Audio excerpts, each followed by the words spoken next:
Hello viewers, ஒரு சின்ன harvest பண்ணிக்கலாம். ஒரு 4-5 செம்பருத்தி இருக்குது, ஒரு ரோஸு. இந்த எல்லா செடியிலையும் வெங்காயம் நட்டி வைக்க சொல்லுவேன்ல, அதில் இப்போ வெங்காயம் 2-3 நல்லா திரட்சியாக வந்துருச்சு. அதனால் நம்ம அதையும் எடுத்துக்கிடுவோம் இன்றைக்கி. இங்கே பாருங்கள், 4 செம்பருத்தி பூ இருக்குது, வெள்ளை கலர் செம்பருத்தி. அதில் சிறப்பாக இருக்குன்னு பாருங்கள். இந்த வெங்காயத்தூள் கரைசல் ஊற்றினோம்ல, ஊற்றினதுக்கப்புறம் நல்லா செடியெல்லாம் நல்லா சிறப்பாக வர ஆரம்பிச்சிட்டு, அதோட இந்த ரோஸை என்ன செஞ்சுக்கூட நம்ம கட் பண்ணி எடுத்துக்கிடுவோம். கட் பண்ணும் போது என்ன செய்யணும், 2 இதழ் தள்ளியே என்ன செஞ்சிடணும், நம்ம கட் பண்ணி எடுத்துடணும். அப்புறம் தான் செடியும் எடுத்தாப்புல நிறையா நமக்கு தளிர் விட ஆரம்பிக்கும்.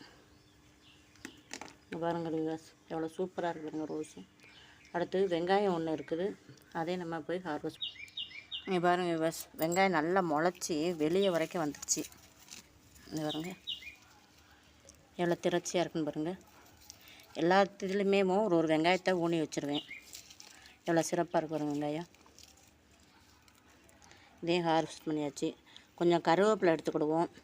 அதுபோக கொஞ்சம் மிளகாய் நம்ம இன்றைக்கி ஹார்வெஸ்ட் பண்ணிக்கிடுவோம். இந்த செடியிலோட இப்போ குட்டி குட்டியாக தான் இருக்குது கருவேப்பிலை. அங்கே தரையிலேருந்து வருதில்ல, அதில் நல்லா சிறப்பாக இருக்குது. அதுலேருந்து கொஞ்சம் நம்ம இப்போ என்ன செய்வோம், கருவேப்பிலை எடுத்துக்கிடுவோம். இங்கே பாருங்கள் கேஸ், கருவேப்பிலை எவ்வளோ செழிப்பாக இருக்குன்னு பாருங்கள். நல்லா நல்லா இளம் கருவேப்பிலையாக இருக்கா. இது சட்னி அரைக்கிறதுக்கு நைட்டுக்கு சூப்பராக இருக்கும். இது கூட கொஞ்சம் வெங்காயம், கொஞ்சம் வெள்ளைப்பூடு எல்லாம் போட்டு அரைச்சோம்னா சரி சிறப்பாக இருக்கும். சூப்பராக டேஸ்ட்டாக இருக்கும். நம்ம வீட்டிலே வளர்க்குற கருவேப்பிலைங்கிறனால நல்லா சிறப்பாக இருக்கும். இதே நம்ம இன்னைக்கு கொஞ்சம் ஹார்வெஸ்ட் பண்ணிக்கிடுவோம். இது தரையிலே வர்றதுனால நமக்கு நல்லா செழிப்பாக வருது. பாருங்கள், இலையெல்லாம் எவ்வளோ ஃப்ரெஷ்ஷாக இருக்குன்னு பாருங்கள்.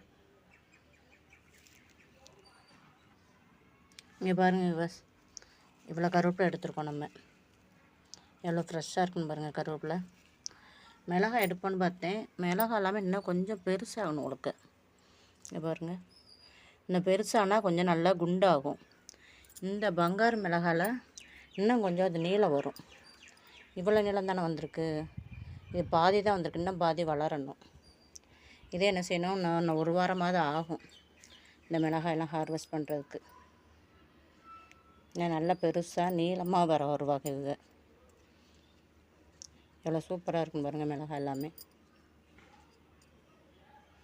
நம்ம வீட்டுக்கு தேவையானதால் நம்ம வீட்டிலே நம்ம என்ன செஞ்சணும், பயிரிட்டு எடுத்தோம்னா சரி, அதில் இருக்க சந்தோஷமே தனி தான். ஹாப்பியாக இருக்கும் ஒன்று ஒன்று ஹார்வெஸ்ட் பண்ணும் போது. நீங்களும் அதனால் கூடுமான வரைக்கும் என்ன செய்யுங்க, வீட்டிலையே பயிர் செஞ்சு அறுவடை எடுங்க. அந்த சந்தோஷத்தை அனுபவிங்க. செடி எல்லாமே எவ்வளோ சூப்பராக இருக்குன்னு பாருங்கள் மிளகாயோட. இங்கிட்டு வெயிலில் தூக்கி வச்சோன்னே பாருங்கள் விவஸ், பாவக்காயும் கொஞ்சம் காய் போட்டிருக்கு பாருங்கள். எவ்வளோ குட்டியாக இருக்குன்னு பாருங்கள் பாவக்காய். மினி பாகல் தான் இது. எவ்வளோ குட்டியாக இருக்குன்னு பாருங்கள். நான் அடுத்து இங்கிட்ட 2-3 கொஞ்சம் கொஞ்சம் பிஞ்சாக கிடக்குது. இந்த பாருங்கள், இந்த இருக்கு பாருங்கள், பிஞ்சுகளாக கிடக்கு. பிஞ்சுலாம் ஒரு 4-5 கிடக்கு. ஒரு செடி தான் இது. ஒரு செடியில் பாவக்காய் நல்லா சிறப்பாக வருது. அது மேலே படுறதுக்காக அந்த கம்பை விட்டுருக்கேன். அப்படியே மேலே படர்ந்து போட்டோன்னு கீழேயே நிற்கிதுன்னு எடுத்து நம்ம சுற்றி வச்சு கயரை கட்டி விடணும். கட்டி விட்டால் நல்லா சூப்பராக போயிடும். இங்கே பாருங்கள், நித்திய மல்லியும் 2 பூ இருக்குது. அதே இன்றைக்கி எடுத்துக்கிடுவோம். நம்ம எவ்வளோக்கெல்லாம் பூவை பறிக்கிறோமோ பறிக்க தான் என்ன செய்யும், ஆசையாக நிறையா பூக்கள் வந்துகிட்டே இருக்கும். நிறைய இப்போ மொட்டு வைக்க ஆரம்பிச்சிட்டாங்க. அடுத்து நித்தியமல்லி நிறைய பறிக்க போகிறோம். ரொம்ப மேலே வரைக்கும் போக வேண்டாம்னு சொல்லி முனையை கிள்ளி விட்டுட்டேன்.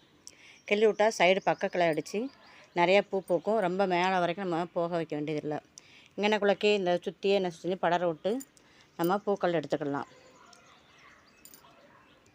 இங்கே பாருங்கள் பஸ், இன்றைக்கி அறுவடை இது தான். கருவேப்பிலை, ஒரு ரோஸு, ஒரு 5-6 இது வெள்ளை செம்பருத்தி பூவு, ஒரே ஒரு வெங்காயம்.